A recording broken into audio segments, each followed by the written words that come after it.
Nossa, sou pior que você, professor. Esqueço toda hora disso. Eu também esqueço muito. Iniciando gravação da terceira parte da terça-feira, 16 de janeiro. Agora vamos falar sobre o uso da inteligência artificial na construção de programas genéricos, usando o ChatGPT. Beleza, então. Então, deixa eu compartilhar minha tela aqui.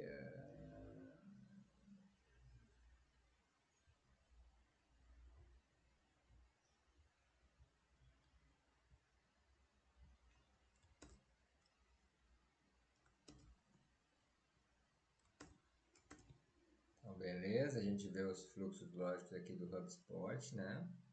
HubSpot e tal, criamos fluxos lógicos, vocês exercitaram.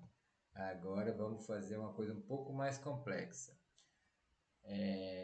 Vamos usar o ChatGPT para ele criar um pequeno programinha ou sugerir estrutura lógica de programas para a gente fazer. Novamente, quando eu imaginei esse curso, eu imaginei um perfil mais técnico, mas eu achei excelente esse perfil variado que veio, achei ótimo. Então, cada pessoa usa para aquilo que achar relevante. A Thaís, por exemplo, eu imagino que pode usar isso aqui para ajudar na codificação dos programas, para ter ideias de codificação de programa, e depois, se ela quiser, isso aí é opcional, tá, Thaís? À tarde ou depois do curso mesmo, a gente vai gerar programa, você compila o programa e roda, e vê ele executando e tal. Nós não vamos fazer isso aqui. Isso poderia gastar muito tempo, mesmo que todo mundo fosse de perfil técnico, compilação, execução de programa é uma coisa que às vezes demora, dá pausa, tem determinados probleminhas que consomem tempo, né? Então eu não pretendia estressar isso de qualquer modo. Mas isso é uma coisa para você exercitar à vontade depois. A Maria Rita e a Rafaela, que são um perfil não é tão técnico, é mais de usuário da tecnologia para aquilo que deseja, seja design, seja alguma coisa mais ampla de artes, da área de humanas, ou de, ou de qualquer outro ramo do conhecimento, vai ver o poder da criação do programa, como ele consegue gerar programas automaticamente, como ele consegue ajudar o programador, o desenvolvedor na geração de programas. E vocês podem usar isso futuramente não para criar programas em si, mas para saber quais as limitações que ele tem, qual a potencialidade que ele tem. Então, quando um programador tentar te dizer alguma coisa, ele fala: "Ah, não, mas eu sei que a inteligência artificial ela faz isso aqui automaticamente, ó. Eu sei que ela diminui muito o seu trabalho. Eu sei que ela pode ajudar a resolver esses problemas." E por outro lado, quando algum programador estiver conversando com algum desenvolvedor, com um programador, algum engenheiro, cientista, fala: "Não, mas espera aí, isso aqui a inteligência artificial não faz. É um limite que ela tem. Eu vi lá e ela não consegue passar disso ainda, claro. A ciência está em evolução, a gente não sabe o que virá no futuro. Mas é bom para ter uma ideia da potencialidade dela, o que ela consegue fazer, e por outro lado, quais são as limitações dela. Então, a primeira coisa que nós vamos fazer bom, primeiro vamos entrar no chat GPT, vamos entrar lá, fazer o login. Eu já entrei para agilizar, mas vocês lembram lá? Quer que eu ponha no chat aí para o link? Vocês lembram aqui do chat GPT, né? O meu tá aberto aqui. Já está aberto, tá. Então, quando os três estiverem abertos, você me avise, que aqui era importante os três estarem abertos.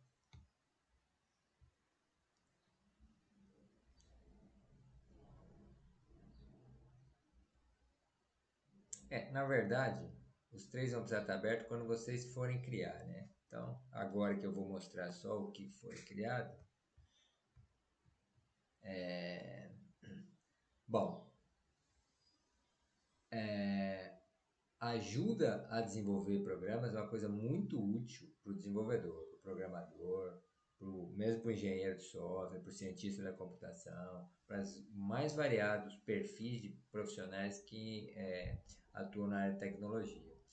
E nisso, o ChatGPT e alguns programas específicos. Nós vamos dar uma olhadinha num aqui que chama Copilot, que usa o GitHub, que eu citei aquele dia. Eles podem ajudar muito. Então eu pedi para ele, ó, humildemente pedi para ele, construa um app para mim, ChatGPT, para exibir a localização, a temperatura e a hora de onde eu estou. Então, uma coisa bem simples, eu estou no celular lá, entro no meu aplicativo, me aparece lá a hora, a temperatura e a localização. Tem muitos apps hoje que já fazem isso, né? O celular já vem geralmente com a hora bem grandona. Tem vários, você coloca lá um plugin, um widget, um componente, e esse componente te mostra a temperatura do lugar que você está. Então seria alguma coisa semelhante a isso. Se você quisesse construir alguma coisa assim para algum tipo específico, de repente, não para o celular ou para alguma outra coisa, ou colocar no ambiente seu. Porque isso já existe, não precisaria construir. Então eu pedi, bom, eu não quero entrar aqui em problemas de código, tá? Então eu não vou entrar em detalhes de código, ainda mais que a gente tem um grupo que não é técnico, tirando a Thaís. Não vamos nos perder aqui em comandos. Eu só quero mostrar a potencialidade dele. Então, ó, que ele me diz aqui? Ó? Claro, posso te ajudar com um exemplo que você poderia construir. Vou fornecer um exemplo usando a linguagem de programação Python. Você conhece Python, né, Thaís? Você falou? Conheço. Ah, então beleza, você vai estar em casa. E vocês, a Maria Rita e Rafaela, vocês vão ver o seguinte: Python é uma linguagem muito elegante. Parece quase uma linguagem natural. Não é uma linguagem difícil assim de você ler. Linguagem C, por exemplo, é uma linguagem que, nossa senhora, você não está acostumado, a pessoa não É a que eu entende. acho mais fácil. Justamente, concordo. Eu acho a mais bonita, na verdade. Talvez a mais fácil, que é a mais próxima da gente mesmo. Linguagem C que eu ia citando é uma linguagem que é muito difícil de entender. Aquele monte de bit, byte, aquelas operações. Então, um leigo olha e fala, nossa, que é isso? É quase linguagem de máquina. Python não. Python é uma linguagem elegante. Então, ele vai fazer na linguagem Python, usando a biblioteca Kiwi do Python para a criação da interface gráfica. Então, de novo, não vou entrar aqui em aspectos técnicos, tá? Ele importa as bibliotecas. O que é importar? Biblioteca, como o próprio nome diz, é como se fosse uma biblioteca de livros. Você tem um monte de livros, você tem um monte de instruções, um monte de funções de conhecimento guardado num lugar. Então a gente não põe tudo num programa só, senão o programa ia ficar enorme, ia sem condições. O que a gente faz? E outra coisa, como a biblioteca, ela precisa ser reutilizada. Se eu tenho uma biblioteca, por exemplo, que só faz tela gráfica, então eu posso usar isso em inúmeras aplicações. Posso usar nessa que eu falei, posso usar numa para fazer moldura de quadros, posso usar numa para fazer jogos, posso usar em outra para fazer apresentações, posso usar em inúmeras possibilidades. Então eu pego todas essas funções que são comuns, como se fossem livros, como se fossem conhecimentos, e coloco naquela biblioteca. Coloco, ó, isso aqui vai me dar todas as funções que eu preciso de interface gráfica para usar para o que eu quiser. O Kiwi é uma dessas. E quando a gente vai fazer um programa qualquer, a gente não precisa reescrever tudo. A gente só diz, ó, eu importo, eu adiciono ao meu programa essa biblioteca, o Kiwi. Aí ele está fazendo isso aqui, opa, ele está fazendo isso aqui, está fazendo isso aqui, use, e eu só vou importar as coisas que eu preciso, as principais coisas que eu preciso, porque a biblioteca é muito grande, ela tem inúmeras coisas. Então, aqui eu vou precisar do mapa por causa da minha localização, vou precisar do relógio, da hora exata, tal, vou importar essas coisas. Então, eu vou fazer meu programinha. Agora, eu vou tentar ler de uma maneira bem, quase só os comentários, que é para não entrar em detalhe técnico. Aí a Thaís depois se aprofunda nisso se quiser. Então, primeiro eu vou definir um layout principal. O que é esse layout? É como se fosse uma organização da minha tela, seja ela de celular, de computador, de televisão, do que for, para colocar as várias coisas lá dentro. No caso aqui, eu estou dando uma orientação vertical para esse layout. Então, vai ficar como se fosse o modo vertical, o modo, como é o nome? Retrato, o modo normal, de cima para baixo. Aí eu vou criar meu mapa. Vou criar meu mapa e eu estou dando aqui o tamanho do mapa. Zoom é o zoom, acho que vocês devem conhecer, é o aumento ou a diminuição da tela. Então eu vou dar o tamanho que eu quero do meu mapa dessa aplicação. Acrescentei meu mapa aqui no layout que eu criei, olha. Vocês lembram que eu criei um layout aqui em cima. Aí eu crio o mapa aqui com esse zoom e acrescento o mapa no meu layout. Aí eu vou pegar a temperatura. Então a primeira coisa que eu vou dizer é, eu não vou jogar a temperatura assim na tela ao léu, que a pessoa pode não entender. Muitos aplicativos jogam, mas aqui no caso ele está me sugerindo não. Então vou seguir o que a inteligência artificial me sugeriu. Então, eu vou colocar um texto antes da temperatura, que é temperatura dois pontos. E vou acrescentar aqui no meu layout. Então, acrescentei esse texto, temperatura dois pontos. A hora, a mesma coisa. Vou acrescentar um texto, hora dois pontos.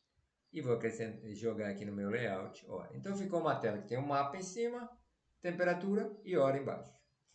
E aí, o que eu preciso fazer? Eu preciso ir buscar a temperatura em algum lugar.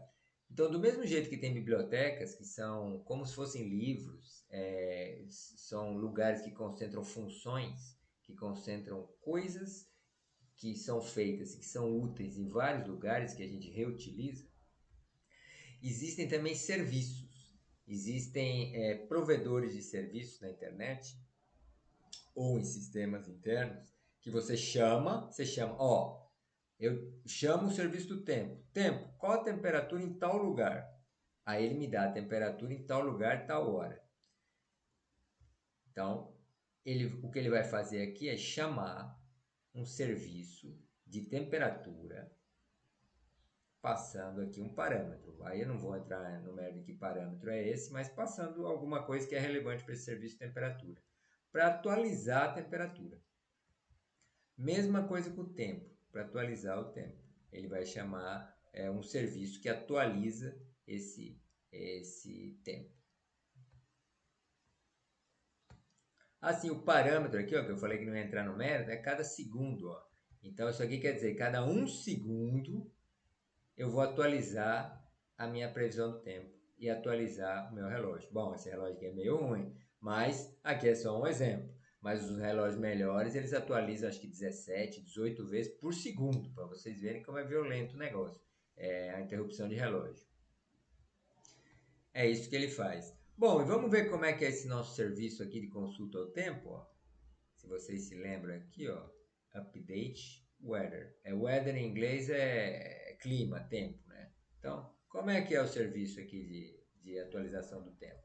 Ó, isso aqui nós vamos ver na aula de amanhã, mas ele vai precisar de uma chave de API. Quando você usa um serviço, você tem que fornecer para ele uma chave dizendo que você tem acesso àquilo e ao que você tem acesso.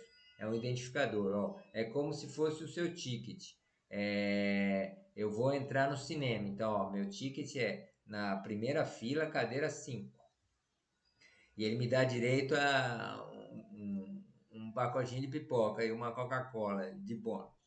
Então, ele é a sua passagem de entrada para esse serviço. Eu tenho o direito de entrar nesse serviço e dentro desse servição grandão que esse aplicativo de temperatura de clima fornece, eu tenho direito a esses itens. Então, beleza. E eu vou usar essa função específica, essa API específica.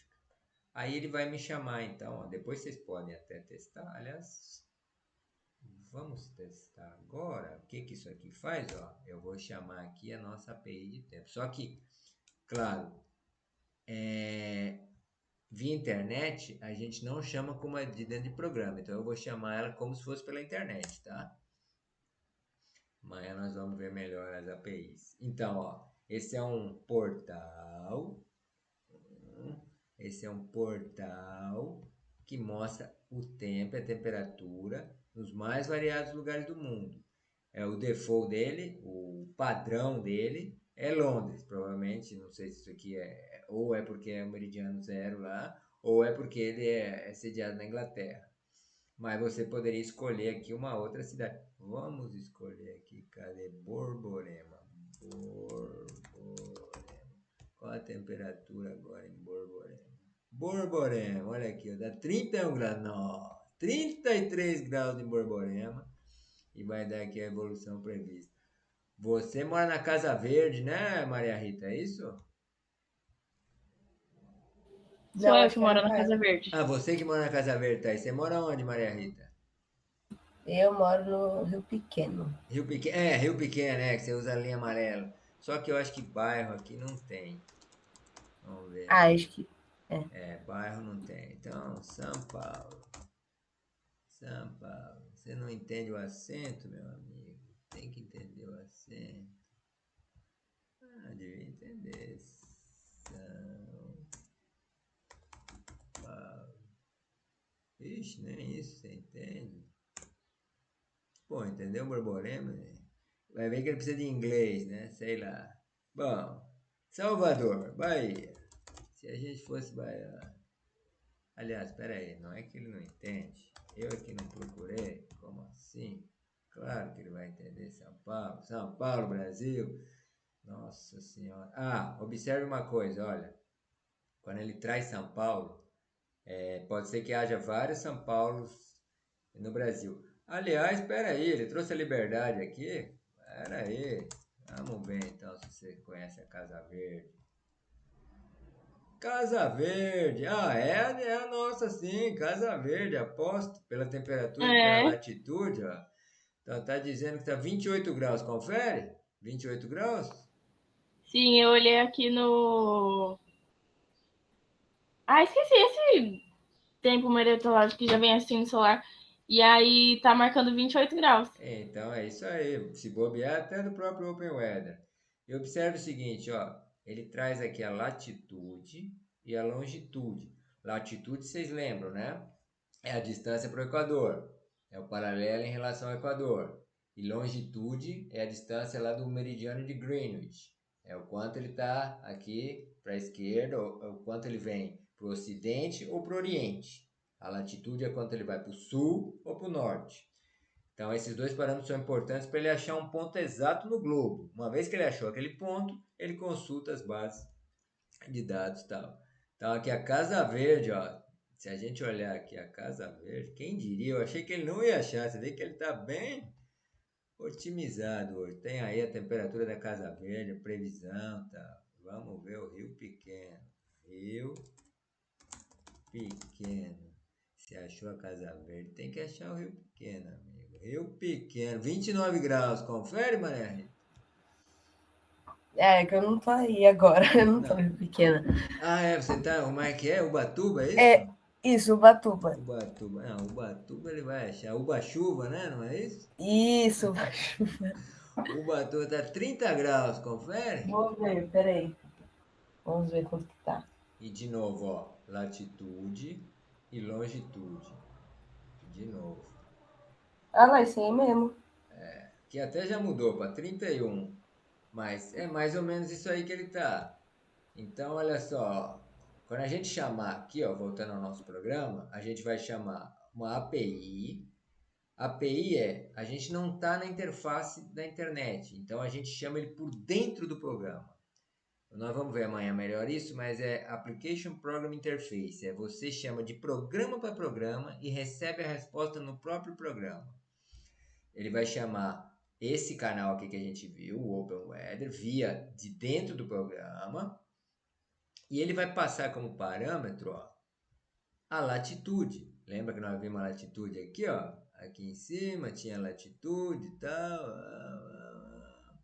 Em algum lugar tinha latitude, mas São Paulo.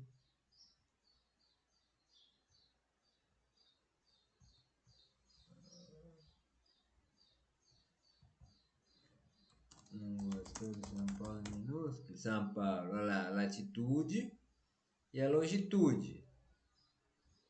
Do mesmo jeito aqui, ó, ele vai passar a latitude e a longitude, que é para saber o ponto do globo em que a gente está. E vai passar a nossa chave para saber, ó, você quer essa função, você tem direito a essa função, e tá tudo certo, você pode acessar isso. vai pegar a resposta. Aí eu não quero entrar no mérito aqui. Aqui já entra no tecnicismo, né? Vai criar um JSON. Conhece o JSON, Thaís? Conheço o quê? O JSON? O Não, mas eu já JSON? vi Não. falarem sobre. Ah, tá. Não, não vou entrar em tecnicismo aqui, mas basicamente o que ele vai fazer é pegar a resposta que fez, transformar isso aqui numa estrutura de dados e... Ah, e uma coisa interessante, veja só, essa API, ela devolve a temperatura em graus Kelvin. Então, o que ele está fazendo? Ele tem que converter ó, a temperatura que ele devolveu, menos o zero absoluto, que é 273,15, para ter a temperatura em Celsius. E vai devolver aqui a temperatura em Celsius. Ó.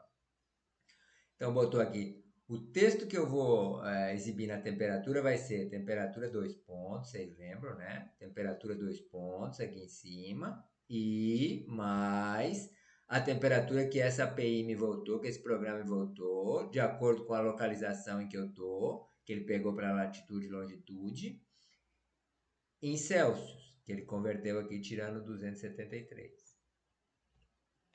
Mesma coisa a hora é mais fácil, né? A hora o que ele faz? A nossa função de atualização de hora, o que ele faz? Ele vai pegar a hora agora, isso aqui é uma funçãozinha que te dá a hora exata agora, e aí ele vai colocar o formato em que ele quer que seja exibido. Então vocês observam, ó, tem o formato de hora, minuto e segundo. Hora, minuto e segundo. E, de novo, ele vai botar hora, 2 pontos, e isso que ele colocou.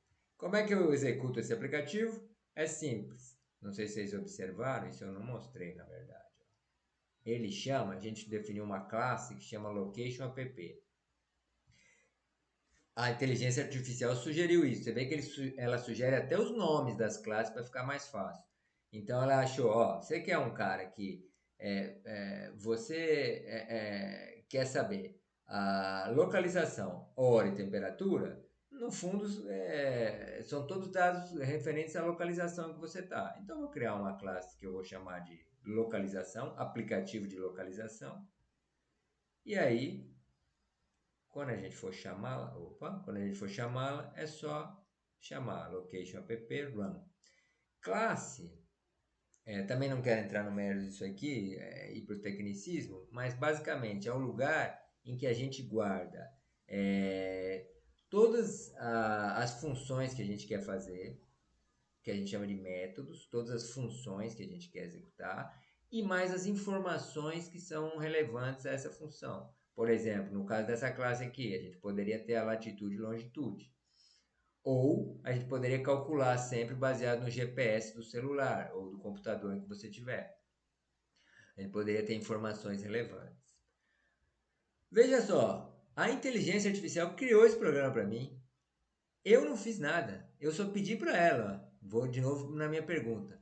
Construir um app para exibir localização, temperatura e hora de onde estou. Pedi isso para ela. Ela disse, claro, ó, ela é bem educada, igual você, diferente de mim, ela é bem educada. Claro, posso ajudá-lo, tal. E deu um código de um exemplo. E deu um exemplo detalhado. Se você compilar isso aqui e executar, muito provavelmente vai funcionar. E ainda te avisa o que você precisa fazer, ó. Antes de executar o código, você vai precisar se inscrever no serviço OpenWeather. Eu acho que como é OpenWeather, isso aqui é gratuito. Então você se inscreve e você ganha uma API. Vocês lembram lá quando a gente estava fazendo o Google for Sheets? A gente precisou dessa chave da API no caso do GPT. Aqui é a mesma coisa. É uma outra chave de outra API, de outro programa, de outro serviço, mas que a gente precisa ter acesso. Lá era gratuito, pelo menos até 1º de fevereiro. Aqui talvez seja gratuito sempre, que é um sistema de open, né? Geralmente no mundo da internet, quando a gente fala open, é uma coisa aberta e gratuita. Aí, ó, ele está dizendo, ó, substitua isso aqui, ó, pela sua chave que você obteve lá. Vocês lembram que aqui, ó, no comecinho, ó, a gente colocou aqui, ó, API key é essa aqui. Então, isso aqui na verdade não é uma chave, é só uma string que ele colocou, é só um texto que ele colocou, Então a gente vai substituir esse texto pela chave real. Isso ele está instruindo a gente a fazer aqui. Substitua. Esse exemplo usa a biblioteca Kiwi para criar uma interface gráfica. Explica o que ele usa chamadas para o OpenWeather e obter a temperatura com base na latitude e longitude do mapa em que a gente está. E ainda te aviso, você vai precisar instalar as bibliotecas Kiwi e Request. Request foi outra que a gente usou lá em cima para executar o código acima. Como é que funciona na programação, né? Para quem não está acostumado. Para que a gente possa chamar uma biblioteca, a gente tem que copiar essa biblioteca para dentro do nosso ambiente. Isso a gente chama de instalar a biblioteca. Então a gente tem que copiar essa biblioteca e, além de copiar, configurar, dizer para o nosso ambiente: olha, a biblioteca está nesse lugar aqui, nesse diretório, eu quero que você chame desse jeito. Ou seja, colocar todos os parâmetros que precisam para chamar direito aquela biblioteca. Ele é bem educado. Espero que isso ajude você a começar. Você já me deu o programa completo, amigo. A começar a construir seu aplicativo de exibição e localização. Tá aí. Se você quiser, à tarde, isso aí é opcional, quiser executar esse código, sem problema nenhum, eu te mando esse código. Ou você faz esse mesmo pedido. Eu acho até que seria mais legal. Você entra aí no ChatGPT e pede ou isso aqui, ou uma coisa que você queira. E aí você compila aí na sua máquina e tal, e executa, cria o ambiente. Não precisa ser agora, pode ser depois do programa. Ou, se você não quiser também, não tem problema. É só uma tarefa adicional, tá? Maria Rita e Rafaela, eu imagino que não vão querer entrar em tanto bit byte. Mas se vocês quiserem, aí para montar ambiente não é tão fácil. Aí acho que precisaria de uma ajudinha da Thaís. Pode contar com a minha ajuda também. Mas isso dá um certo trabalho. Isso é opcional, tá?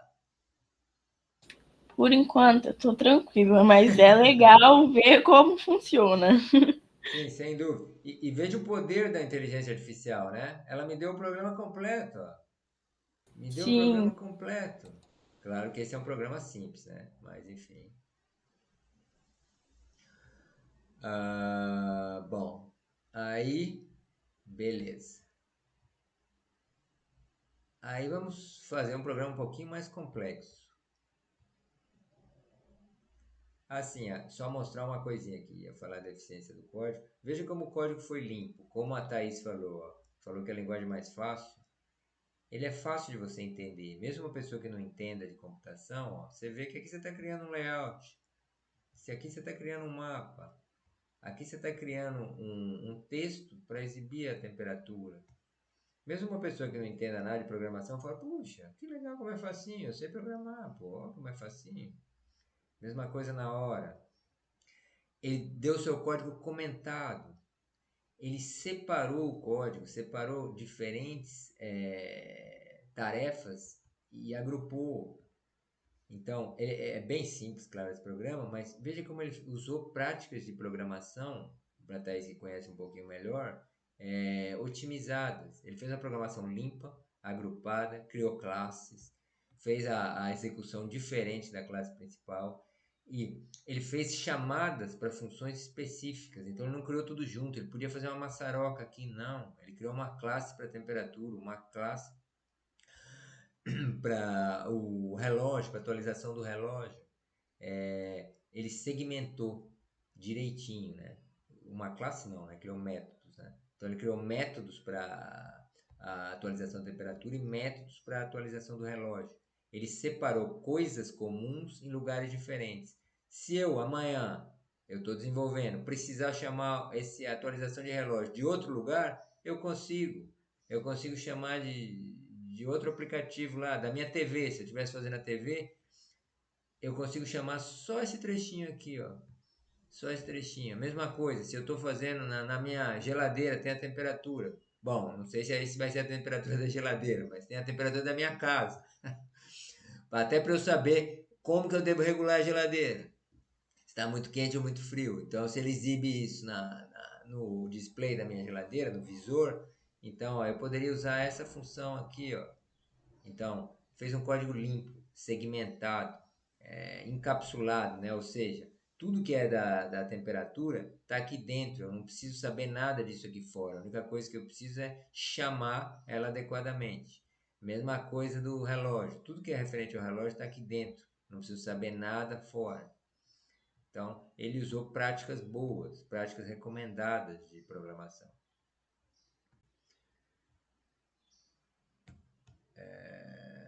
Isso. Bom, aí vamos olhar um pouquinho mais complicado, que esse aí foi muito fácil, né? Esse aí, olhando esse aí, a gente se anima a programar, não se anima, ó, Rafaela e Maria Rita? Olhando assim, pô, dá até vontade. Opa, É. e Python, se vocês um dia se aventurarem, é a linguagem ideal para isso, para iniciantes. Bom, aí eu já pedi um negócio um pouquinho mais complicado para ele. Vamos construir um app para capturar uma foto e procurá-la na internet. Então imagine que eu estou querendo procurar uma pessoa, um cachorro que desapareceu. Um cachorro. Teve esse caso aqui no final do ano. Por causa dos fogos, o cachorro da vizinha fugiu. Então, beleza. Eu pego uma foto do meu cachorro e faço um aplicativo. Ó, pega essa foto e vamos procurar. Por exemplo, muita gente publica em rede social, cachorro perdido. Publica em jornalzinho de bairro, cachorro perdido. Seria excelente um aplicativo que fizesse isso automaticamente. No caso do cachorro, você não consegue tirar, nesse exemplo que eu dei, não consegue tirar a foto na hora porque o cachorro sumiu. Mas poderia ser uma coisa que você quer comprar, por exemplo. Às vezes você acha uma fruta, isso já aconteceu comigo, ou um vegetal que você não sabe o que é. Bate uma foto dele e pergunta para o Google o que é. Então aqui a gente podia criar um aplicativo que, em vez de perguntar para o Google o que procura informações sobre ela, onde comprar, por exemplo. Ou mesmo procura o que é, né? Caso você queira comer, por exemplo, se for um fruto. A gente também fazia muito isso no bazar, eu era voluntário no bazar. Às vezes vinha um brinquedo, você fala, que é isso, amigo? Que brinquedo que é esse? Nossa Senhora. Bate uma foto e pergunta pro Google. Ô Google, o que é isso aí? Aí ele vai e procura. Então, eu propus pro ChatGPT. Ô ChatGPT, faz um aplicativo para mim que captura uma foto que eu bati e procura na internet. Bom, aí o ChatGPT aí já não é tão fácil. Aí ele desenvolveu um aplicativo capaz de capturar uma foto e realizar uma pesquisa na internet para encontrar imagens semelhantes. É um projeto interessante. Mas, no entanto, criar um aplicativo desse tipo requer conhecimentos avançados. Não requer tão avançados assim, mas não é tão simples quanto o outro. Requer conhecimentos avançados em programação e integração com serviços de pesquisa de imagens. Sim, do mesmo jeito que a gente teve aquele serviço lá de pesquisa do Open Weather, da temperatura, a gente precisaria de um serviço aqui para procurar imagem. Esse é bem mais complexo que o Open Weather.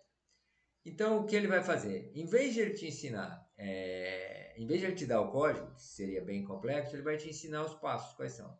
Defina os requisitos, onde você vai rodar iOS, Android e tal, como que vão ser as funcionalidades específicas.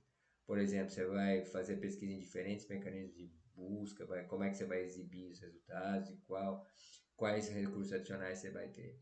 Projete a interface do usuário, porque ele vai precisar bater a foto. Então, nós temos que dar uma interface para o usuário abrir uma tela lá, bater a foto que ele quiser, carregar, ver se a foto tá boa, o usuário dizer, ok, foto tá boa, e ir em frente. Então, ó, considere elementos como botões de captura de foto, botões de pesquisa e áreas de exibição de resultado. E eu acrescentaria aqui e uma tela para perguntar para o usuário, você gostou da foto ou quer bater outra? Aí, desenvolvimento do aplicativo. Escolha uma linguagem de programação e uma estrutura de desenvolvimento que seja adequada. Por exemplo, se você, vai sugerir, se você está desenvolvendo um aplicativo para iOS, usar Swift, com o framework Swift UI. Se estiver desenvolvendo um Android, optar por Kotlin, com Android Studio. E eu acrescentaria aqui, tem uma outra opção que talvez seja mais interessante que essa, que é usar React ou Angular, que aí ele funciona para os dois. Funciona para iOS e Android no celular. Integração com a câmera. Implemente a funcionalidade de captura de foto utilizando APIs relevantes. Processamento de imagem. Após capturar a foto, você vai ter que processá-la para torná-la adequada para a pesquisa. pode envolver redimensionamento, compressão, outras manipulações. Pensando bem, eu achei que não era tão avançado, mas olhando bem, vai ser um aplicativo bem complexo. Integração com serviços de pesquisa de imagens. Existem diversos serviços de pesquisa, por exemplo, o Google Imagens, que a gente viu lá naquele dia, na PLN, mas também tem o Bing, tem vários outros. Tem o Ecosia, que é o buscador que eu uso, que como ele é uma ONG e ele planta árvores com lucro, com parte do lucro, eu uso o Ecosia, não uso o Google. Também tem o serviço de imagens. Escolha um serviço ou uma API adequada e integre o seu aplicativo. Exiba os resultados. Aí testes e aprimoramentos para você fazer. E aí lançamento do aplicativo. Bom, aí já ele tá falando, eu nem falei para ele que eu ia lançar comercialmente, mas se você vai lançar comercialmente, ó, se a Thaís vai fazer isso aí comercialmente um dia, então após concluir o desenvolvimento e os testes, você vai estar apto para publicar nas lojas de aplicativos relevantes, como o Apple Store, o Google Play, basicamente essas duas. E de novo, ele é humilde, eu gosto do ChatGPT, da humildade dele. Relembre-se que isso é apenas um resumo geral, que cada etapa requer mais detalhes e conhecimentos específicos.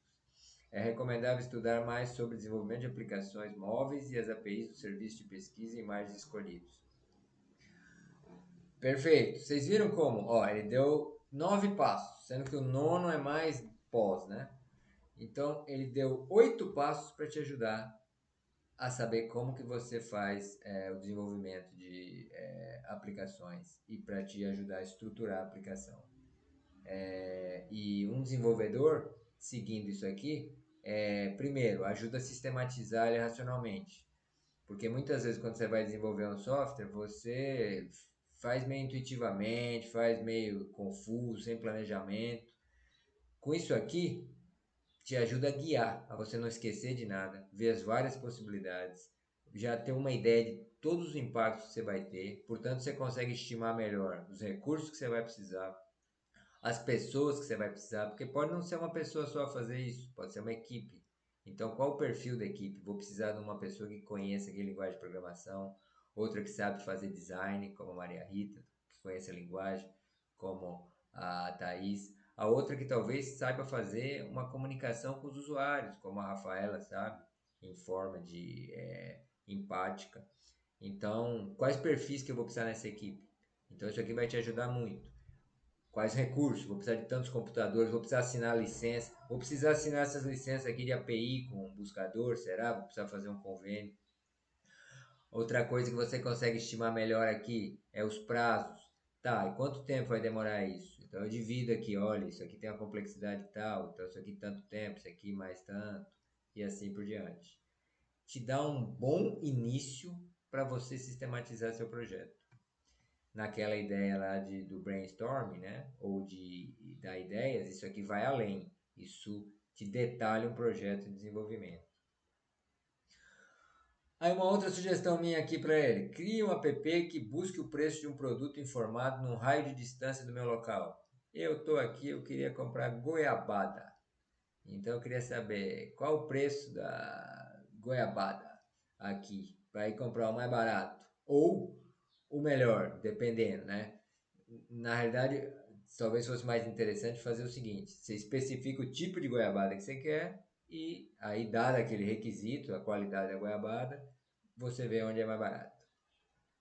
De novo, ele vai falar que é muito útil e tal, mas que pode ser complicado. E aí, de novo, define os requisitos, projete a interface do usuário, você vê que tem coisas parecidas. Obtenção de localização atual, ó, na outra não tinha isso. Isso aqui, como é específico, eu quero saber onde tem goiabada perto de mim, então eu preciso saber onde eu tô. Então é uma coisa que no anterior eu não precisava ter. Por outro lado, aqui não tem nada na interface gráfica de bater foto, então eu não preciso. Então você vê como ele consegue ser bem específico. Ele consegue dar orientações bem específicas para aquele desenvolvimento daquele programa. Desenvolvimento do aplicativo, encontra uma linguagem, né? Isso é semelhante ao passado. Implementar a funcionalidade de busca, processamento e exibição de resultados. E outra coisa, que ele faz igual ao outro, teste, aprimoramento e lançamento do aplicativo. Então, Eu não pedi isso para ele, mas ele já está imaginando, ó, pode ser que você vai lançar isso no mercado, numa loja, então já te orienta como fazer isso. E de novo, gosto da humildade dele, apenas um resumo geral, cada etapa requer mais detalhes. É verdade, cada etapa requer muito mais detalhes, mas isso aqui é um excelente começo. Ajuda muito a sistematizar o seu projeto. A Thaís acho que vai ver muito isso ao longo da vida. E o último que eu sugeri para ele é criar um app para tirar minha foto, escolher filtros, aceitar um texto e exibir um resultado como um quadro emoldurado. Isso aí o pessoal adora fazer. Isso aí tem um monte de aplicativo que faz, né? Mas se eu quisesse fazer um a mais que isso, ele me mostra aqui como fazer. Então, novamente, sempre começa com definir os requisitos, a interface do usuário, a linguagem, aí coisa específica da câmera, das APIs que eu vou ter que usar. Aqui eu pedi filtros, então ele dá coisa específica da aplicação de filtros. Então, ajuste de cor, filtros artísticos, efeitos de distorção. Adição de texto também que eu pedi, ele me dá coisas específicas da adição de texto. A escolha de molduras, ele me dá específica. E novamente, teste, aprimoramentos e lançamentos. Não sei se vocês observaram, quase todos tinham entre 9 e 10 itens. Então ele mais ou menos, como eu não disse qual o grau de detalhamento e o tamanho que eu queria, ele me dá, ó, mais ou menos isso aqui ele acha razoável para uma pessoa começar a fazer um projeto. Esse aqui já é para amanhã. Esse aqui é a API. Beleza. Então, isso aqui visa facilitar muito o trabalho de quem está desenvolvendo. E por outro lado, imagina você, Rafaela, ou você, Maria Rita, vai contratar amanhã um desenvolvedor. Aí você vai chegar lá, olha, o desenvolvedor, preciso fazer tal, tal e tal. Aí a pessoa fala, a Thaís não, porque a Thaís já. Mas a pessoa tenta falar para você, não, mas olha, só para planejar, tal, para fazer, eu não sei nem o que tem que fazer, tal. Aí você fala para ele, ué, usa o ChatGPT. Para planejar você não precisa desse tempão, ó. O ChatGPT, ó, ele te dá em 30 segundos uma lista e você tem uma ideia. Então, se a pessoa começar a tentar usar argumentos, não, eu tenho que pesquisar, não sei o que fazer. Claro, tem casos específicos que realmente tem que pesquisar muito a fundo, que é uma coisa que é estado da arte. Ou seja, está na fronteira do conhecimento, ninguém conhece. Mas se é uma coisa já conhecida do mercado e você só vai fazer aquilo para o seu site específico, para a sua aplicação específica, se a pessoa muitas vezes fala, não sei nem como começar, tal, usa o ChatGPT, usa algum outro semelhante e você vai ter as tarefas básicas. E por lá você consegue fazer um monte de estimativa de prazo, estimativa de preço, estimativa de quantas pessoas vão precisar trabalhar. E isso pode ajudar muito você que está do outro lado, você que está contratando a pessoa, ou você que é usuário dela, ou se você amanhã é um cientista de fato, você é usuário de um sistema desse e precisa pedir para a equipe fazer um sistema específico para a tua pesquisa, você já tem uma ideia. Não é qualquer coisa que ela falar que vai te iludir, que você vai engolir. Você já... E depois que ele te der um planejamento, você pode vir no ChatGPT e submeter o planejamento dele. Ó. Olha, para um sistema assim, assim, assado, o que você sugere, ChatGPT? E compara o planejamento que a pessoa te deu com o que a inteligência artificial te respondeu. E fala, amigo, você não esqueceu disso, disso, daquilo? Se a pessoa for humilde também, falar, você tem razão, olha, não tinha pensado nisso. Ou então, amigo, você tá me cobrando muito aqui, ó. Que conversa é essa? Isso aqui não tá muito bom. Ou então, esse prazo enorme aqui, que história é essa? Porque você pode perguntar para o ChatGPT também outros históricos de projetos semelhantes. Então, mesmo que você não use para fazer o programa, você pode usar de muitos outros modos diferentes para te ajudar quando você estiver lidando, quando você estiver contracenando, né? Quando você estiver interfaceando com programadores, com desenvolvedores. E para a Thaís, isso aqui pode ser uma excelente ferramenta de apoio para ela desenvolver os projetos. Sobre alguma questão aí? Alguém quer fazer algum comentário? Thaís, você gostaria de fazer algum comentário?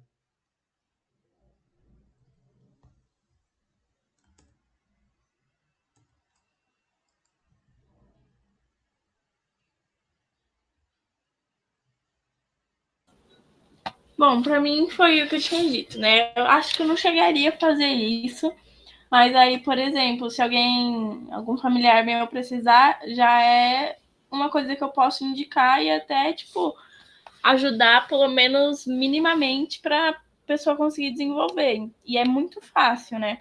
Tipo, é só você escrever lá o que você quer e pronto. Da Exatamente. minha parte, eu não tenho nenhuma dúvida, eu gostei bastante do conteúdo que a gente viu hoje. E todas essas partes que eu tô vendo, eu vejo como que vai ser útil, porque ano passado, por exemplo, eu não sei se a Maria Rita conhece, porque por ela ser da ITEC, talvez ela conheça que tem o Hackathon do Centro Paula Souza. Aí eu e os meus amigos participamos. Você tem que bolar alguma ideia, tanto que eu falei do protótipo, que era por causa disso. E aí Peraí, eu tô peraí, vendo. peraí, peraí, Thaís. Explica para a Rafaela o que é um hackathon. Hackathon é muito legal. Inclusive, quem não é técnico pode participar, dependendo do hackathon. Pior que eu nunca escutei falar. Você também não, Maria Rita? Então explica para ela. Não, Não, isso não. aí é muito legal. O que é um hackathon? Eu vou explicar um pouquinho desse que eu participei. Tá dando pra ouvir bem? É, tava beleza, deu uma baixada agora. Tá, então. O Hackathon, o do Centro Paula Souza, que é a unidade governamental, bem dizer, que controla as ETECs, é um programa, por assim dizer, né? Um campeonato, melhor dizendo, já que tem um ranking final, em que eles propõem algum desafio para você resolver, ou melhor, alguma área em que você tem que identificar um problema e resolver esse problema através de alguma solução tecnológica, alguma inovação, alguma coisa nesse sentido. Por exemplo, ano passado, a área principal são sempre relacionados às ODS, tá? Ela era na área do trabalho, segurança do trabalho, melhoria do trabalho, aumento dos empregos, qualquer coisa que você conseguisse encontrar, qualquer tipo de problema que afetasse os trabalhadores ou até mesmo os empregadores, então você podia utilizar ele, então, como uma justificativa para um site, para um aplicativo, para mesmo algum tipo de, como se diz, de objeto, assim, fabricar uma peça mesmo que vá ajudar alguém. Então, eu e os meus amigos participamos, a gente estava em 5 pessoas ao todo, né? E a final foi lá em São Paulo, lá na sede da Oracle. O Fernando deve conhecer a empresa. Que a Oracle, ela tem bastante sistema de nuvem. Então, a gente sempre ouve falar, tá na nuvem, não sei o que lá na nuvem. Várias empresas grandes que usam sistema em nuvem têm algum tipo de contrato com a Oracle. Aí, ela é parceira do Hackathon Centro Paula Souza. Então, a gente pegou e a gente desenvolveu o projeto de um site para... Hoje em dia, na lei de cotas, né? Vou contextualizar antes para vocês entenderem. Hoje em dia, na lei de cotas, tem a questão de vagas trabalhistas reservadas para pessoas com deficiência. Então, a gente. Já existem vários sites ou então aplicativos para você contratar trabalhadores, né? Ou então para você conseguir currículos, esse tipo de coisa. E aí a gente fez pensando em dar visibilidade para as pessoas que abrigam algum tipo de deficiência e a gente montou o protótipo de um site justamente para isso, para completar essas vagas e assim, tanto as pessoas que estavam procurando emprego iam encontrar as vagas de emprego para os lugares que, como eu posso dizer, teriam mais compreensão com a questão da deficiência, qualquer tipo que fosse, e ia estar mais alinhado moralmente, né, com esses novos objetivos de ter a integração e diversidade. E além disso, ia dar uma chance para os empregadores encontrar mais facilmente essas pessoas, porque eles precisam obrigatoriamente hoje em dia preencher essas vagas que são direcionadas para a cota. Então, ia ajudar tanto um quanto outro. E aí a gente foi classificado entre os finalistas, e a gente foi lá, infelizmente não ganhamos nenhuma premiação, mas mesmo assim foi bem legal. Então, e esse aí foi assim, terminou porque agora no começo do ano, em fevereiro, abrem as inscrições. E aí, os meus amigos, ano passado, a gente já começou a ficar. Nossa, a gente tem que ficar vendo qual que vai ser o tema desse ano para já pensar em alguma coisa e continuar fazendo. E aí eu vejo, por exemplo, o HubSpot, ou mesmo usar a inteligência artificial, os outros tipos, né, para análise de PDF, para análise, para integração com planilha, que pode ser muito útil para isso. Não, legal. Primeiro para. Diga, Rafael. Eu falei, caramba. Legal. Primeiro, parabéns, né? Ó, sua equipe, legal. O importante é competir, não importa ganhar o primeiro ou não. O importante é vocês foram, viajaram lá, conheceram outras pessoas. Acho que foi ontem, acho que foi ontem na palestra que eu citei lá que uma das coisas relevantes, né, nesses programas é você conhecer outras pessoas de outros lugares, de outras realidades. Isso enriquece muito a nossa experiência pessoal, profissional. Então só isso aí eu acho que já valeu para você. E lá, não sei se é na José Guerra ainda que é a Oracle, antigamente era lá na Chácara Santo Antônio, perto da Marginal Pinheiros. Eu trabalhei muito com Oracle na vida. O Hackathon, como a Thaís explicou, é um monte de gente que se reúne, divididos em grupos, para resolver um problema, um ou mais problemas. Eu participei de alguns na vida. E às vezes as pessoas se internam. Então você pega um hotel, ou você pega o Sesc, por exemplo, ou você pega uma escola, uma faculdade, fecha essa escola da sexta-feira à noite até o domingo à noite. Às vezes, os hackathons mais radicais, o pessoal dorme lá. Tem almoço, janta, tudo. E eles passam o tempo todo pensando na solução de um problema. E, não, é por isso que eu falei, não necessariamente precisa só de programador. Às vezes, o hackathon, as equipes se dividem na pessoa que faz a especificação. E aí, a pessoa que faz a especificação, às vezes é técnica, às vezes não. É uma pessoa que conhece do negócio ou da área. Então, nesse exemplo que a Thaís citou, por exemplo, se tivesse uma pessoa lá na equipe dela, que a própria pessoa é portadora de deficiência, é uma pessoa com deficiência, usando o termo correto, e essa pessoa é ativista, militante na área, ela provavelmente conheceria um monte de iniciativas que existem na área, um monte de possibilidades para o programa. Então, ela não ia programar, mas ela ia dar informações para especificar o programa. E, quando o programa estivesse pronto, geralmente no Hackathon eles fazem um protótipo. O protótipo é um programa inicial, que ele não pretende ser o que vai ser usado no dia a dia, mas ele pretende mostrar como funciona, ter as funcionalidades básicas. Então, quando o protótipo estivesse pronto, essa pessoa ia testar o protótipo para ver ela, conhecendo o assunto, se tá bom ou não tá. Ah, isso aqui não ficou bom. Isso aqui eu acho que uma pessoa com deficiência visual não vai dar certo. Para uma pessoa com algum outro tipo de deficiência isso não vai dar certo. Então, não necessariamente são só técnicos que vão para esses hackathons, né? Eu mesmo participei de um hackathon de mudança climática. Às vezes tem hackathons internacionais. Esse aí, por exemplo, era internacional, de mudança climática. Um outro hackathon foi do Cataqui, que é de recicladores, para fazer um app para o pessoal que é catador de rua ser geolocalizado por celular e a pessoa pedir para ele buscar na casa dele. Tem um monte de gente que não é técnico nesses hackathons, mas que contribui muito. Um catador, por exemplo, contribui muito, porque ele tem uma experiência que o técnico não sabe, nem sonha como é a vida de um catador no dia a dia. Então vocês podem participar, é um incentivo. E às vezes tem prêmios nesses hackathons, prêmios que não são pequenos. Às vezes é só simbólico, às vezes não tem prêmio nenhum, o seu prêmio é a satisfação de ajudar, né? Esse para mim, na verdade, é o maior prêmio que tem.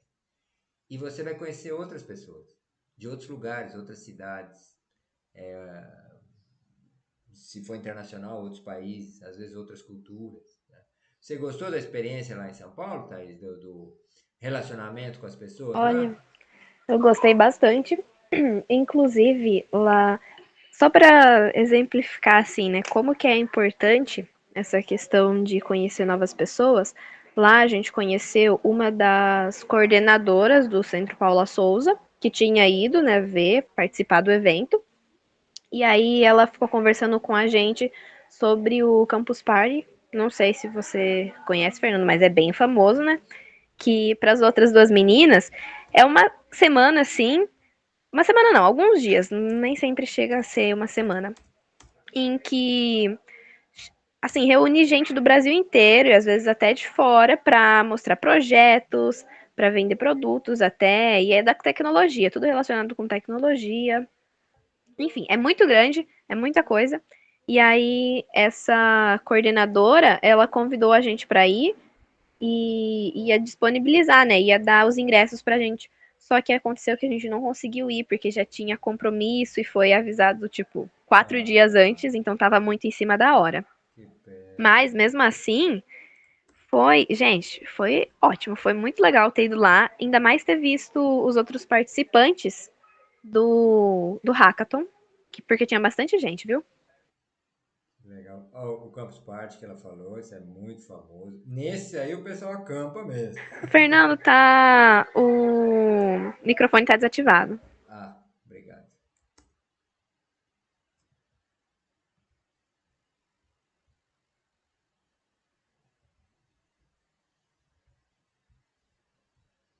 Obrigado, eu tinha tirado para deixar você falar sem barulho. Esse aí é o Campus Party que ela falou. Esse aí o pessoal acampa mesmo. Vai um monte de gente lá, acampa. Já fizeram lá no, não sei se vocês conhecem, no Espaço Imigrantes, ali na Água Funda, ali perto do zoológico. Eles fizeram, ficam lá 2, 3 dias, uma semana. Deixa eu ver se eu acho fotos aqui, ó. Vocês veem, por exemplo, em 2024 vai ter em setembro no Nordeste. Geralmente você compra ingressos, mas não é impossível uma unidade de ensino conseguir bolsa. Ou, como falou a Thais aí, ela conversou com a coordenadora e a coordenadora conseguir o acesso para um evento específico é, do campus. Aqui, fotos que eu queria. Aí o pessoal lá trabalhando, ó, as equipes, tudo com crachá. Ó, o pessoal aqui com a idade de vocês. Ó lá. Essa aqui é a Arena Campus Party. O pessoal, as várias equipes aí. Você vê que algumas até usam uniforme. E tem a área aberta, geralmente, do Campus Party. Aí é a inter-relação entre as equipes. Aí você vai conhecer pessoas do Brasil inteiro. Talvez até estrangeiros, da América Latina vem muita gente, né? Esse aqui eu não sei se é no Centro Imigrantes, tá com cara de ser. E tem muitas exposições também desse pessoal que gosta, né? De tecnologia, nerd. Aí, ó. Como é o nome do seu robô aqui? Eu nem sei o nome do seu robô, mas é de um daqueles filmes lá. Ó, Arena, tem palestras. Tem o hub de comunidades, então aí vai ter palestras sobre tecnologia, mas não só sobre tecnologia na área técnica, né? Tecnologia sobre um aspecto amplo. Então, sobre esse aspecto, como que a tecnologia impacta a vida humana? Isso acho que seria uma coisa que poderia interessar você, Rafaela. Ou então, quais são os padrões gráficos que mais influem no uso de equipamentos hoje em dia? Uma coisa que poderia interessar a Maria Rita. E tem palestra de tudo quanto é tipo, robô. Ó, o pessoal aqui acampado, ó. Falei que esse aqui era radical, o pessoal acampa mesmo. Além de tudo, vai ter uma experiência diferente. Aí as vagas, os computadores e tal. Esse aqui eu recomendo. Tem mais de 1.500 comunidades parceiras. Vocês podem entrar, tá? Vou colocar aqui no. Aí vocês, de repente, se vocês quiserem se inscrever. E de repente consegue ganhar um Beleza, bolo. é bem legal isso. É 10, né? É 10. Aí, ó, tá aí no chat, tá? Esse aí pode ser interessante.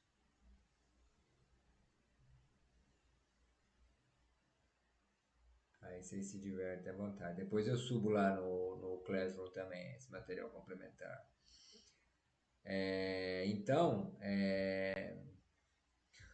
nesses hackathons, no Campus Party, nessa experiência que a Thaís citou, isso enriquece a gente, pessoalmente até. Eu acho que vai para além do profissional. Você conhece outras pessoas. Às vezes você conhece uma pessoa de uma área diferente, que está ali para dar apoio a um projeto. Fala, oh, que legal. Por exemplo, no seu caso, Rafaela. Conhece alguém da área de literatura? Não, estou dando aqui no projeto de um livro virtual, tal. Pô, ou da área de artes. A Maria Rita pode conhecer alguém da área de publicidade. Ó, eu sou da área de criação publicitária de tal empresa. Porque também mistura pessoas.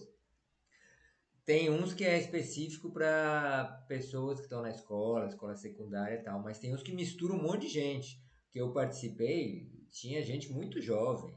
Então, tinha gente no segundo grau, tinha gente formada, das mais variadas perfis. Então, é um caldeirão interessante, que faz uma mistura legal. E parabéns a você, Thaís, aí pelo projeto. Verdade. Obrigada. Parabéns. E vocês ficam convidados aí aos hackathons. É só procurar na internet. Você sabe escrever hackathon? Pera aí, deixa eu ver se eu acho aqui como é que escreve hackathon. Eu procurei escrever de uma forma meio diferente, né? É, com H. Isso. H-A-C-K-T. É. É, isso mesmo. Deixa eu escrevo aqui não. Se eu bem me lembro, é assim.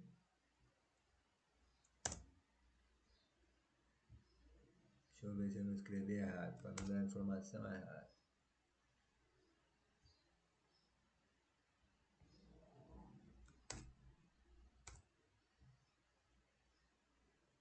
Hackathon, isso aí mesmo. E aí vocês podem procurar.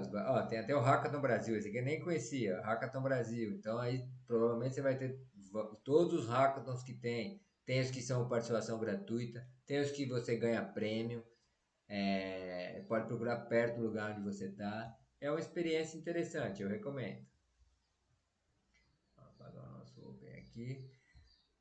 Beleza. Eu queria mostrar uma última coisinha. Hoje a aula é meio técnica, né? Então, eu acho que dá tempo. Dá tempo? É o Copilot pro GitHub. Dá sim. Temos 15, dá? Então vamos lá.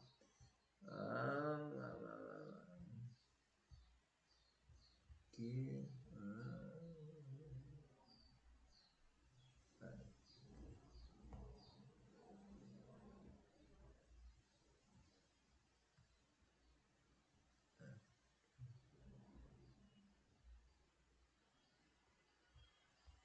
Beleza.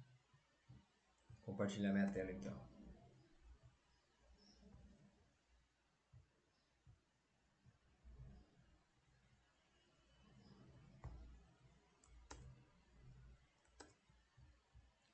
Bom, então, nosso último item aqui, né? Na verdade, esse é um item opcional, mas eu acho que é interessante. É o Copilot. Então, antes de mais nada, o que é o GitHub? O GitHub é um repositório, um lugar onde as pessoas guardam seu código-fonte das mais diferentes aplicações.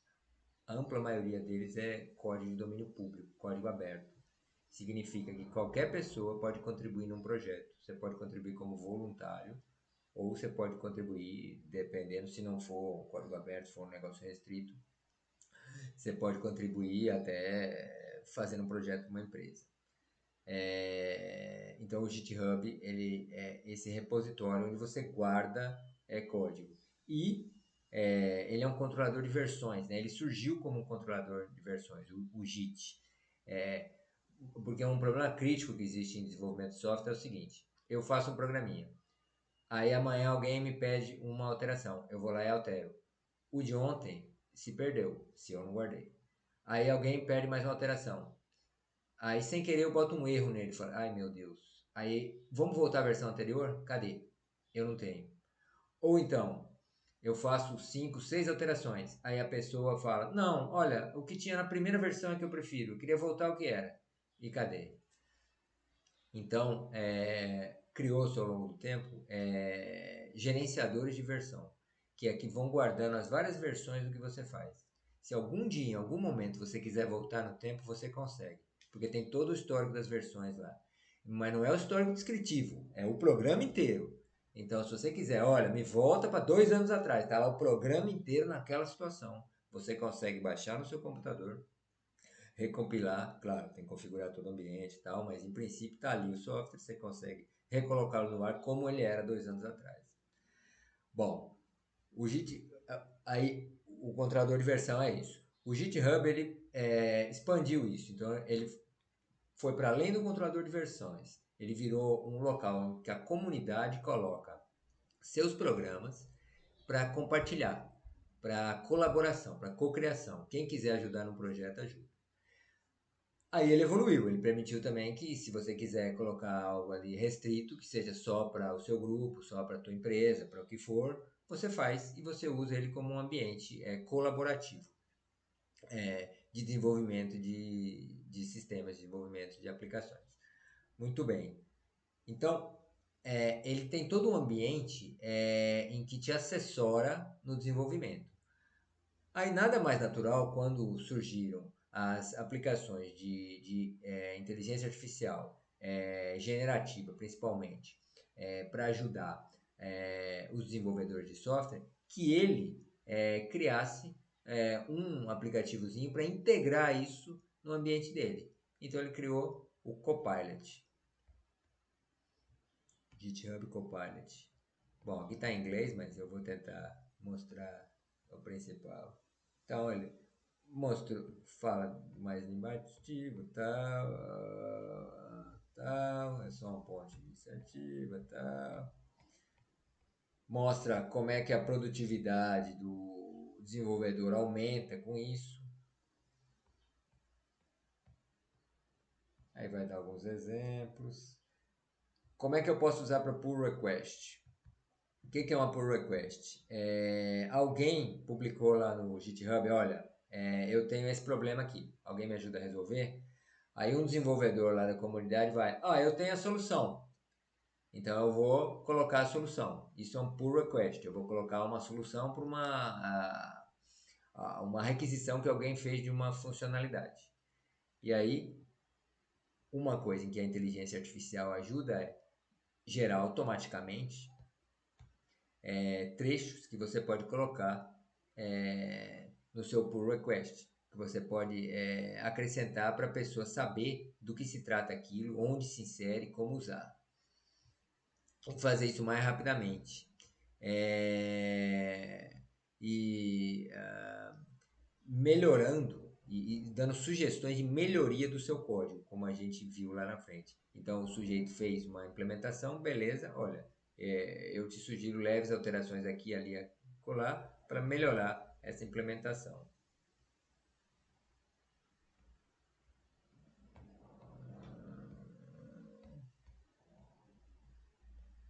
A documentação, o GitHub ele permite gerar muita documentação. Então aqui a inteligência artificial vai ajudar muito a otimizar a geração de documentação nas mais variadas plataformas. Mas vamos ver o que é mais interessante aqui. Vamos ver exemplos. Então aqui, ó.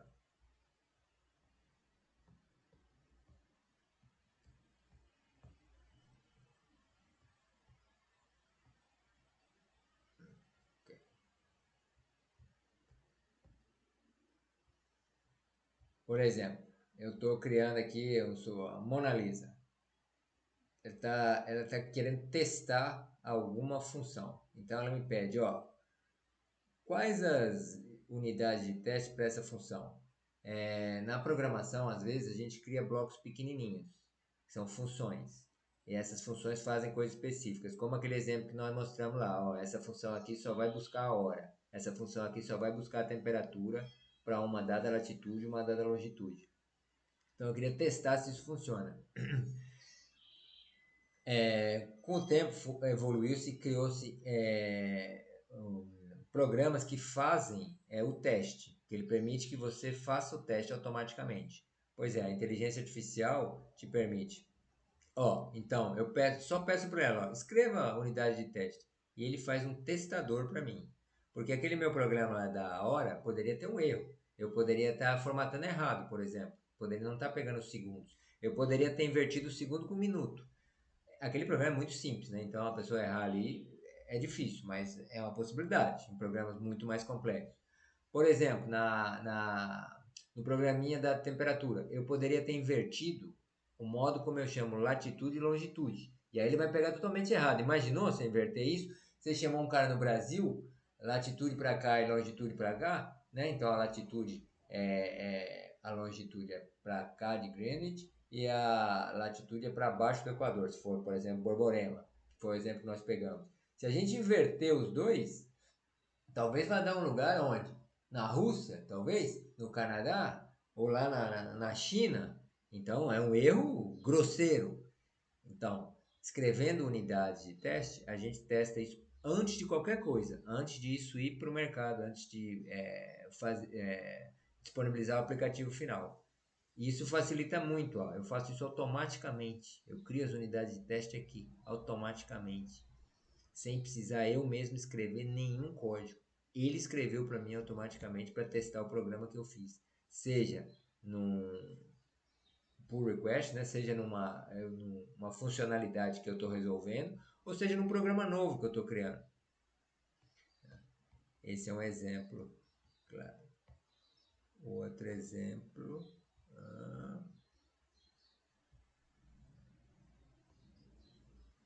Você pode conversar com ele. Então você pode pedir para ele. Você pode pedir para ele, por exemplo, olha, eu tenho um código que eu acho que a parte de segurança ela pode ter algum problema. Você me ajuda a melhorar isso de segurança? O que eu posso fazer para melhorar a segurança? O que você me sugere? Quais as funções que eu devo usar?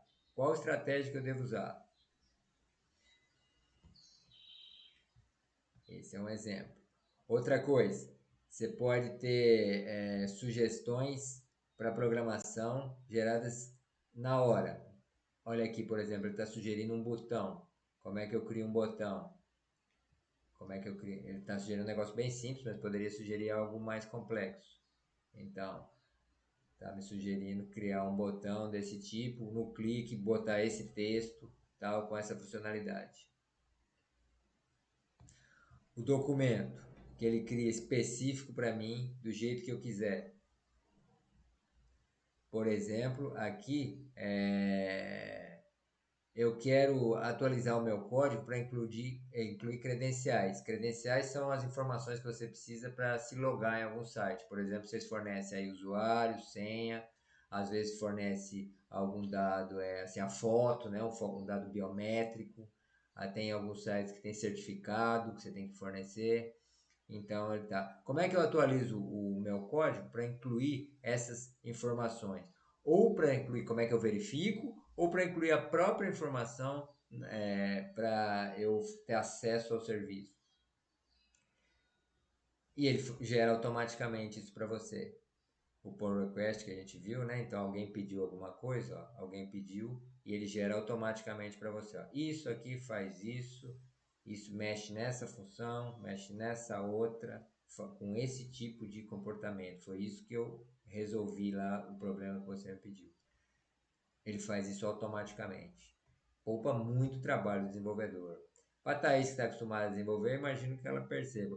Para quem não está acostumado a desenvolver, imagina o seguinte, imagina tudo que o desenvolvedor teria que fazer, ou a pessoa que está projetando o sistema teria que fazer.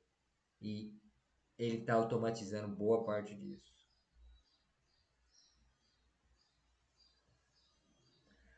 E você pode pedir assistência também, aquilo que nós tínhamos conversado lá no início. Você pode simplesmente pedir assistência para ele.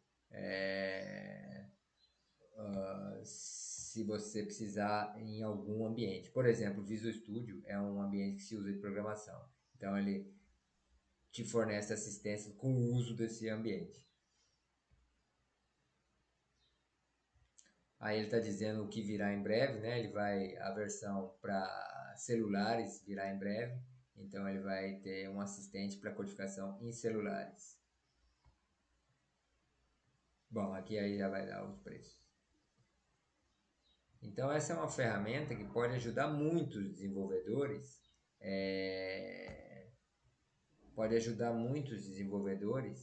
na confecção do código,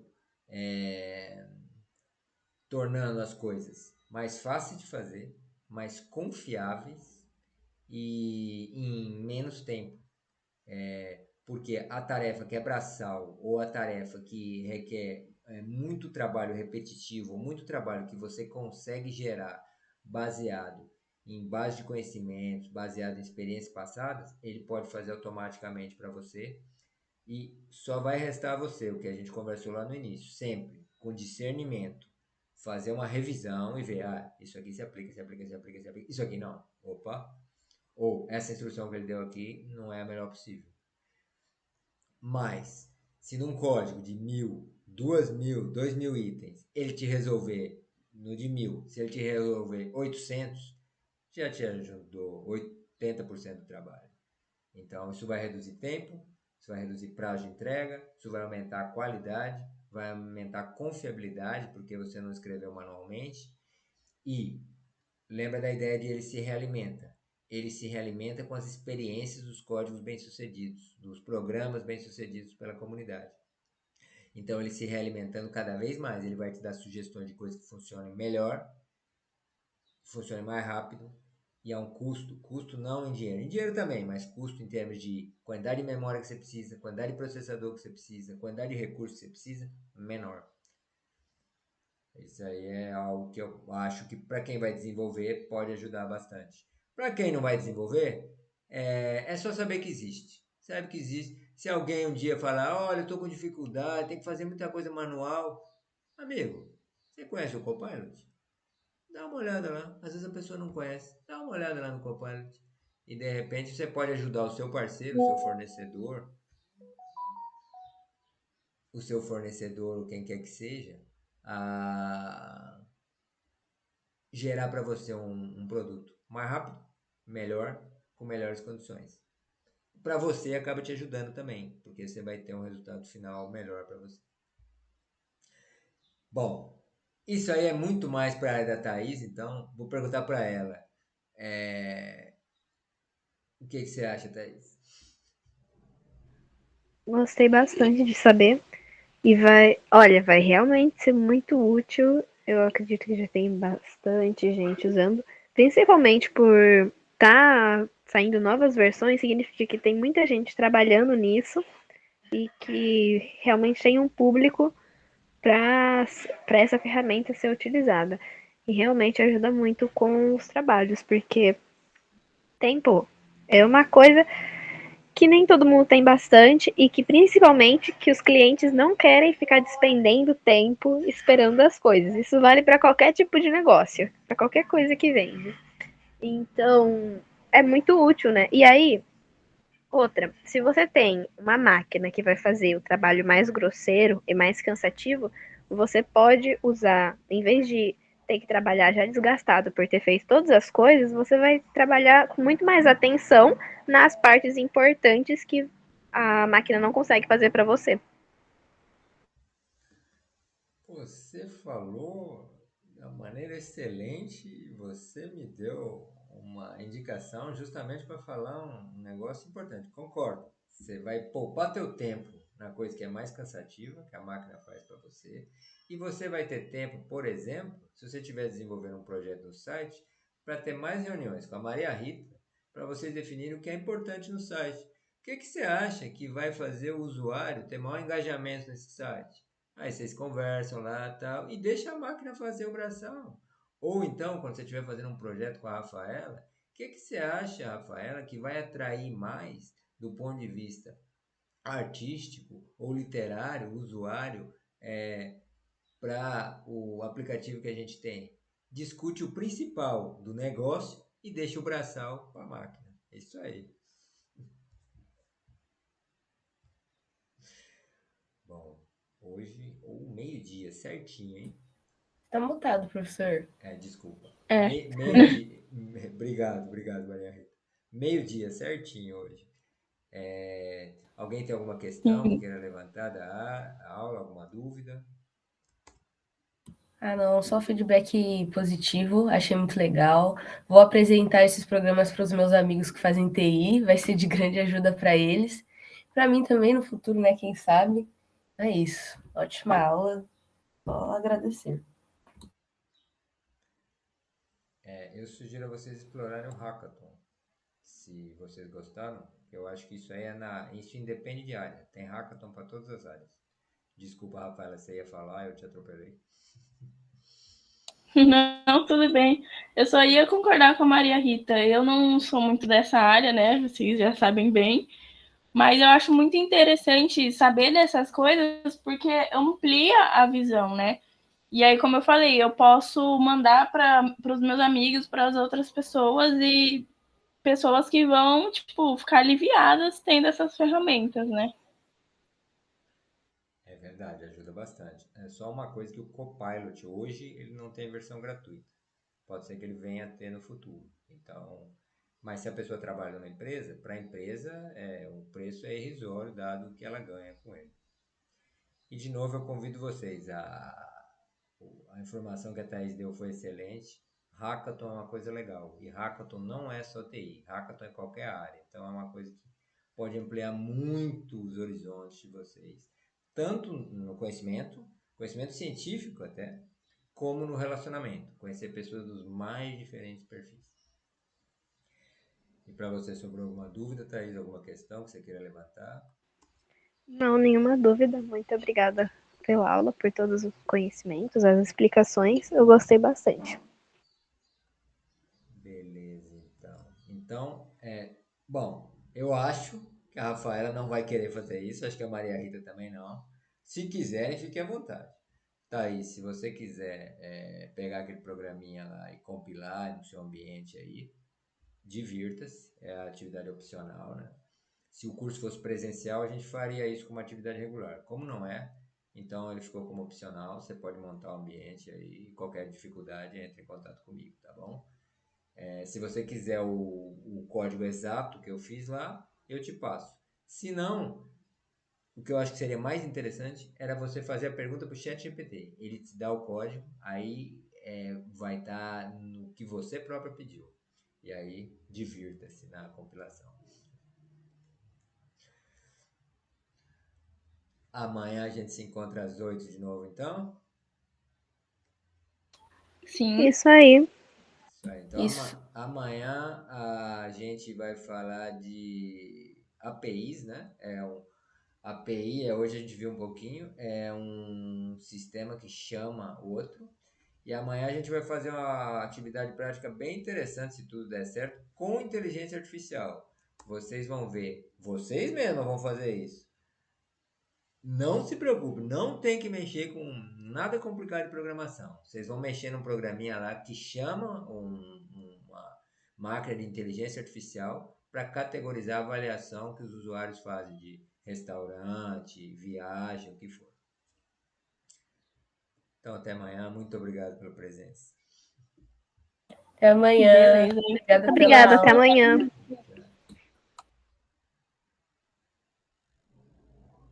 Interrompendo gravação.